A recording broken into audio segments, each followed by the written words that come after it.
Mounting your motorcycle PIKEPASS transponder has never been easier.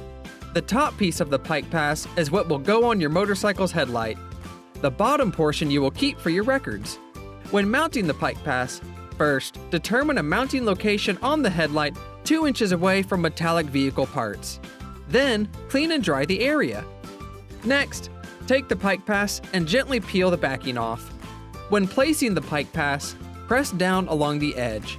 Then, starting at one end, press the transponder to the headlight, making sure to avoid sharply bending or folding the sticker.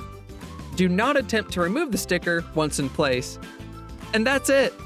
Make sure your license plate is up to date on your PIKEPASS account, and you will be ready to travel on all of Oklahoma's, Kansas, Texas, and Florida's turnpikes at the lowest guaranteed rate. The Oklahoma Turnpike Authority thanks you for choosing PIKEPASS. Faster, safer, easier.